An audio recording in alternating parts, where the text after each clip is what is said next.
Hey guys, and welcome back to the channel where we do talk all things true crime. My name is Tanya or TitaniumBuilt, and thank you so much for joining me for yet another upload. I do appreciate it so much.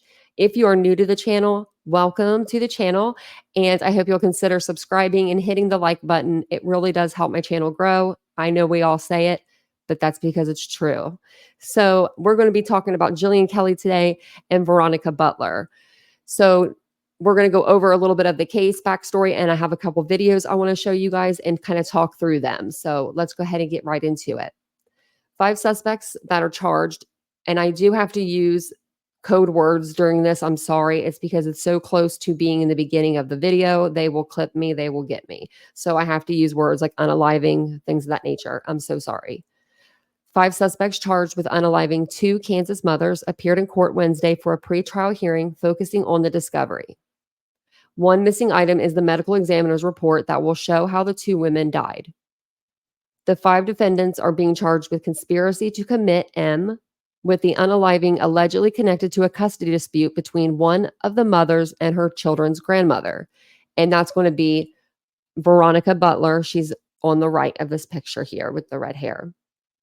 And then the grandmother is Tiffany Adams. News Nation's Brian Anon was there in court when all 5 suspects were walked in together. So what would happen was a car would pull up, defendant would get out, they would walk in, another car would pull up, and they were just back to back to back. So in one of these videos, you're going to hear some things, and we're going to be talking all the way through this. But we heard when Cora and Cole Twombly was arrested that he was getting a lawyer and she was getting a public defender. Because I remember I was like, oh my Lord, he's getting an actual, lawyer, and he's making her get a public defender. I don't know if that's still the case, but word on the street is that his lawyer was rubbing his Cole's head in court today, while Cora was on the other side of court, on the other side of the courtroom with her attorney. They had them sat up in weird different like little boxes, and they will show you that all on the video. So let's go ahead and get to some of these videos that I wanted to show you guys. Thank you so much for being here. I truly appreciate that so much. And thank you for liking the video. 5 people charged in the killings of 2 Kansas moms back in court in the Oklahoma Panhandle today. Each of them facing first-degree murder and kidnapping charges in connection to the deaths of 27-year-old Veronica Butler and 39-year-old Jillian Kelly. Their bodies were found buried in a pasture 2 weeks after they disappeared in late March. The 2 women had been on their way to a supervised visit with Butler's children, who at the time were living with their grandmother, Tiffany Adams, and an ongoing custody dispute between Adams and Butler over those children is believed to be central to this case. So let's bring in senior national correspondent Brian Anon, who has covered this story extensively. He is live now in Texas County, Oklahoma. So Brian, what did we learn in court today?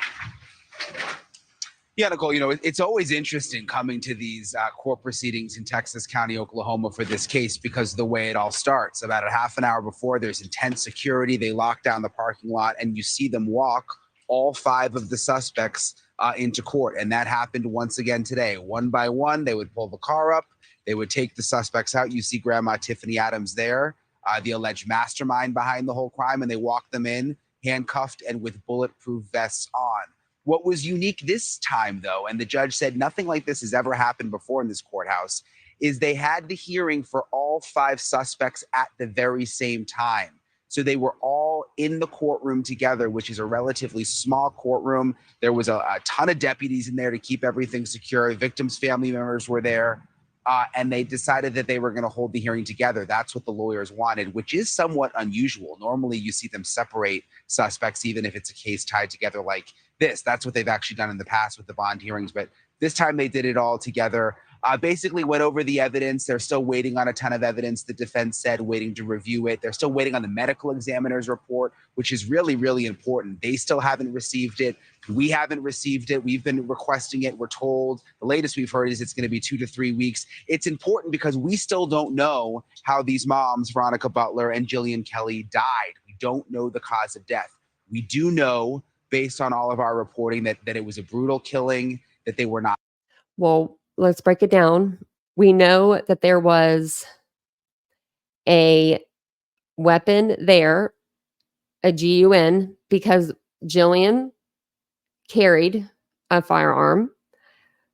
We know that there was a broken hammer at the scene.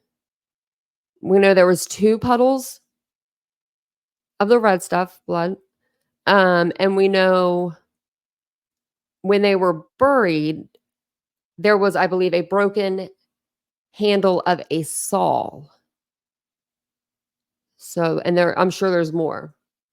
Shot Let me know in the that they were comments. found inside a freezer about 10 feet beneath the ground. They were buried. And I've actually been out to that site where they buried the freezer, where the investigators say the suspects buried the women in the freezer, a remote area behind a farm. But it'll be very interesting to soon, apparently in the next 2 to 3 weeks, find out exactly how the women died. Next up will be a preliminary hearing, Nicole, and we're told that once again, all 5 suspects will be together for that hearing, which it's interesting to see because they're all in the courtroom together. They're looking at each other, and you have to presume they haven't seen each other since they were arrested, Nicole. Yeah, and Brian, Get a free pair of Crocs out of it. We're looking at that video now as those defendants were walked into the courthouse. I know you in the past have had an opportunity to speak to the families of these victims at the center of all this. Were any family members in court today? Yeah, they were. Jillian Kelly's dad, one of the victims, he was here again today. He actually had a T-shirt on with Jillian's photo on it. I mean, it's just so heartbreaking for them, especially for Jillian, who really didn't have much to do with it. Of course, the accusation is that this was a custody dispute between Grandma Tiffany and Veronica Butler, and that Jillian just happened to be there helping with the swap of custody. So really sort of in the wrong place at the wrong time. And her father has just been torn up. At one of the hearings, he actually sort of lashed out and started shouting at the suspects in court. But today, the entire hearing was much, much calmer. All right, yeah, we will certainly see what happens next, Brian, keeping an eye on all of it. Thank you. Thank you for watching. So sorry. I was trying to get her to not yell at us. That's what I was trying to do. I wanted to go over a couple more videos with you guys, but okay, who do you think, and we've talked about this before, everyone knows who I think it is, and I'll tell you again who I think it is in a minute. Who do you think is going to be the weakest link here? Because that's what they're going to do. They're going to try to take these 5 defendants that they have. So far, there's 5. They're going to try to pin them against each other. We have couples here. We have on the top, we have Tiffany Adams, and we have Tad Cullum. Those 2 have been a couple for a while. I think that they're strong-minded. I think that they may not crack under pressure very easily. But Cora and Cole Twombly, Cole seems like he's all right where he's at. He's smiling in that picture. I swear he is under that mustache. Cora, I think she might be the weakest link. Or Paul Grice. Paul has a family to think about. But if you think about the affidavit, the arrest affidavit, it said Cora Twombly told her daughter, I believe it was CW, they had abbreviated her name because she was underage, that she committed this crime. She admitted she did it. She had her daughter clean out the vehicle afterwards. Do you think that the officers, the investigators can go back and say, hey, we're going to charge your daughter with accessory after the fact? And then she would start talking? Let me know what you guys think about that. Senior national correspondent Brian Anon was jammed into that courtroom too, and he joins me now live. I was dying to talk to you about everything, not just the map that we put up, but the weirdness of having so many of them in one small courtroom and what it was like to be in there with them. So take me there and tell me everything. Yeah, I think awkward is a good word to describe it, Ashley. First of all, we've seen over and over again the way they bring them into the courtroom. You know, they've got them shackled, the bulletproof vest. They walk them in one by one through the parking lot. And then once they got in the courtroom, there's the video right there. There's Grandma Tiffany when they brought her in this morning. I asked her a question, by the way, and she would barely even look at me. She just walked straight ahead. Anyway, once they get into the courtroom, in the past, they brought them in one by one for their part of the hearing. But today, as you mentioned, they had them all together. And it was a bizarre setup because they had to cram a lot of people in there. You saw the map. They had to put up in the jury box, it was Tad Cullum and Cole Twombly. and they had 2 white card tables that they put up in the jury box. They separated them. So you had the suspects at the table and then each had their lawyer at the table. And it was a little awkward because when they had to walk up and down those stairs up into the jury box, you know, they're shackled. They could barely get up the stairs. So they were up in the jury box. In front of the jury box, you had Paul Grice. They had another table set up right there.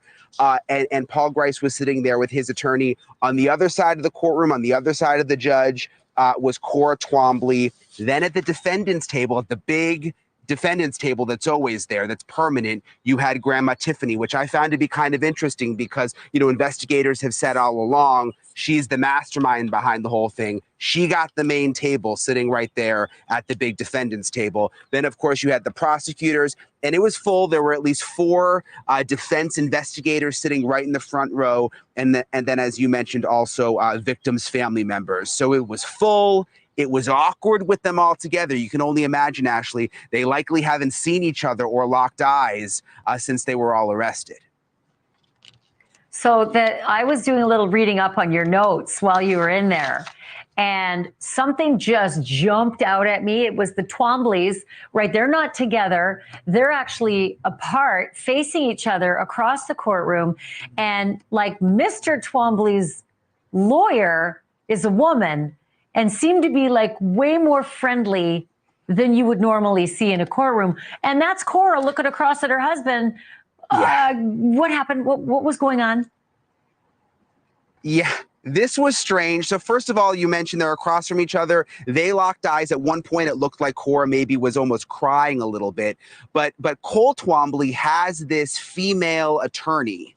And at one point, he now has kind of a buzz-shaved head, and she's like rubbing his head, Ashley. She's rubbing Cole's head. This is the attorney, rubbing his head in the courtroom, and almost like leans over and is leaning on him, which everybody in the courtroom noticed. And the thing I was wondering is, I mean, you've seen this sometimes during a trial, attorneys will sort of try to humanize their clients. They might touch them a little bit, try to show that they're not monsters. But this wasn't a trial. I mean, there's no jury there. And I was just wondering what Cora Twombly was thinking while this whole thing was going down.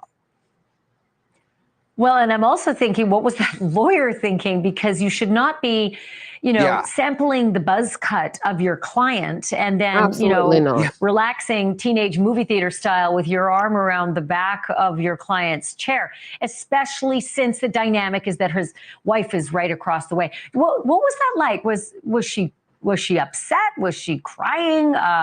Did she eventually look away? How did that go over?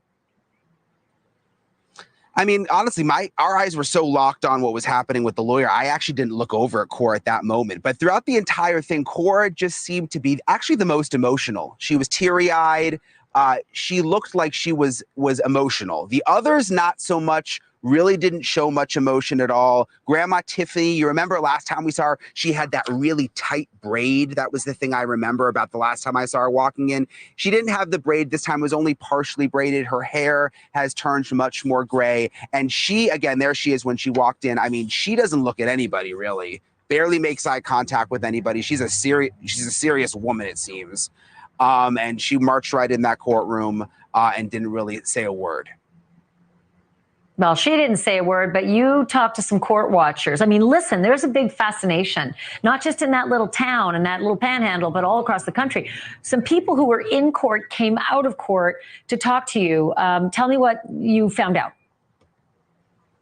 Yeah, I think the fascination and the big question right now, especially with them all crammed in that little room together, is who is going to turn on who? And that's what happens behind the scenes at this stage of an investigation. And the prosecution oftentimes hopes for it, that someone's going to turn on somebody else and they're going to get some info. And who's going to try to save themselves? And that's what a lot of people in the courtroom were thinking about today. Take a listen.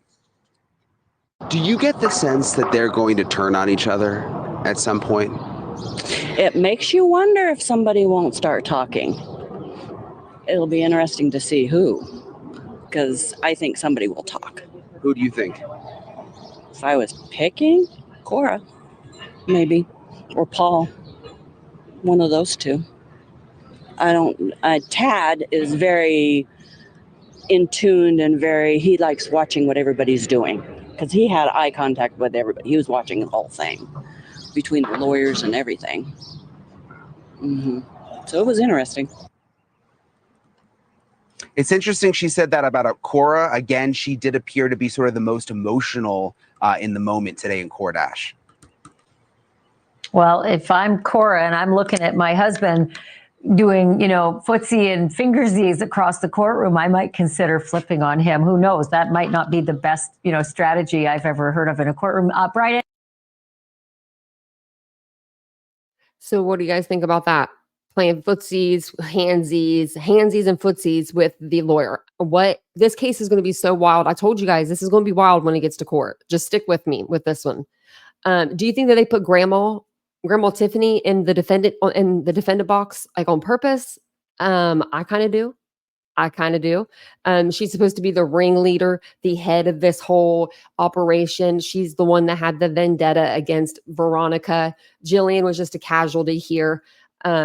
I really think that they did that on purpose to show her, yeah, we're putting you there. We see you. We know what you did. So there is one more short video I wanted to show you guys. Here, it's Banfield again, but we're going to listen to her. And she's with Brian Anon, and he's going to talk about outside the court hearing. Okay, I now want to bring in Kathleen Malow. She is a retired FBI profiler who spent over 30 years with the FBI. Kathleen, this is great having you here because I keep thinking of the dynamic, not just in that courtroom, but in the investigation and how the investigators came at this in order to get 5 people charged in a conspiracy. And now that you have 5 people charged in a conspiracy, those 2 women said it's going to be Cora. She'll flip. Do you have any thoughts in the dynamics of this crime as to what's going to happen, what's been happening behind the scenes? Sure. Thanks for having me, Ashley.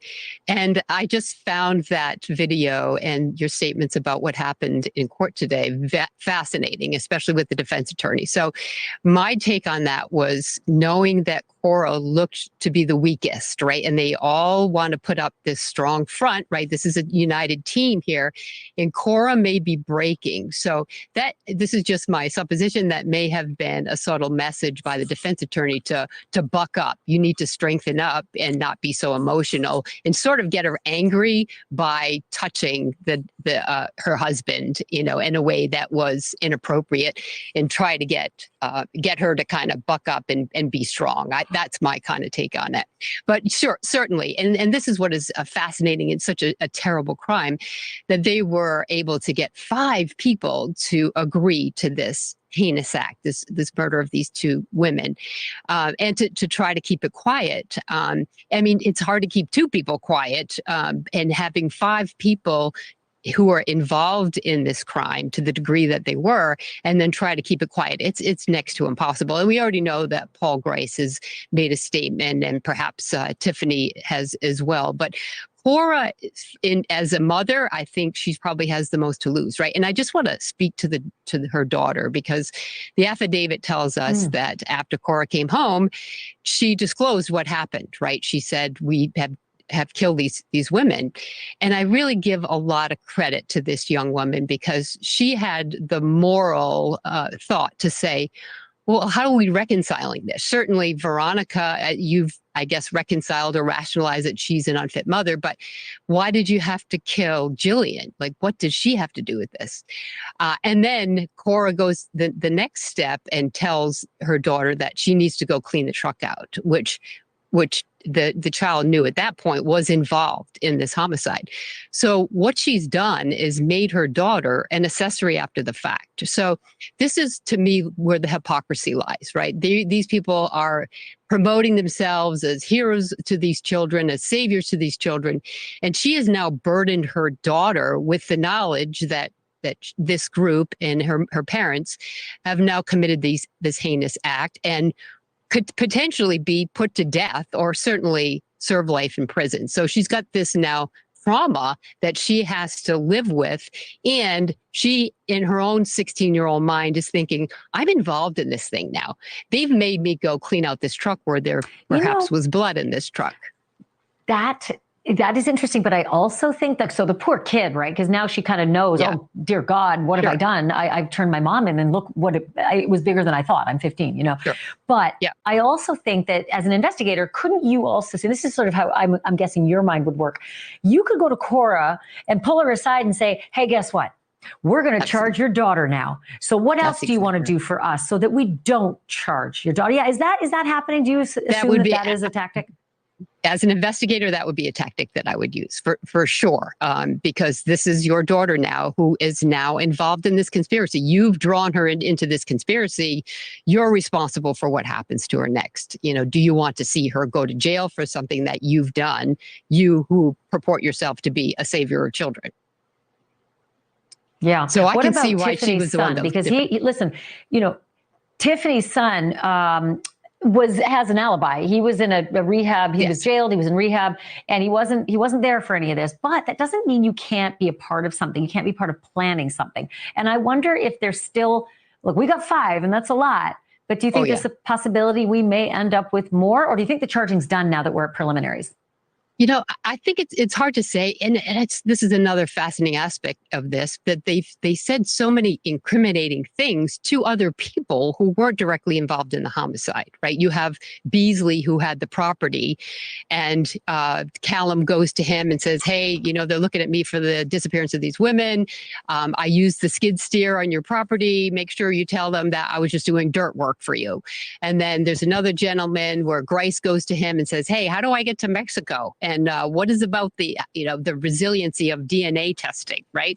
So they're making these incriminating statements to other people. And certainly Rickman, Wrangler Rickman, the father, he does have an alibi. However, the information in the affidavit disclosed that he had heard conversations from Tiffany about getting rid of Veronica. So he was at least aware before the crime happened that this was the intention moving forward. Yeah, well, it is such a fascinating story. I wonder if he knew about the 2 times before that they tried to, commit this crime. They tried to unalive Veronica Butler twice before this happened, and third time, I guess, was a charm for them. They made sure of it, but I'm wondering if he knew. I just want to be Brian Anon right now in that courtroom, because I wouldn't know who to look at first, second, or longer. You know, I wouldn't know who to gaze at, and I do love doing that. Kathleen Malow. So, okay. That's all I got for you.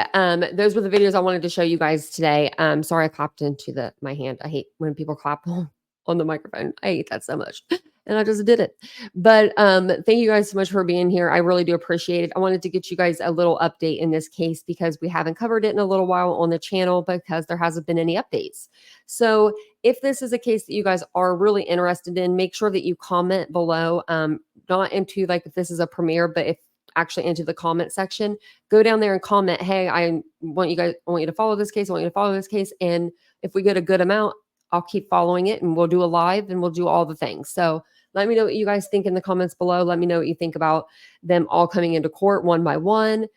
What about the attorney rubbing on Cole's head? What is going on? I wonder if they shaved that dirty mustache he has. Ugh. And I wonder if Tad's beard's going to be gone next time. Ugh. I can only imagine what those smell like.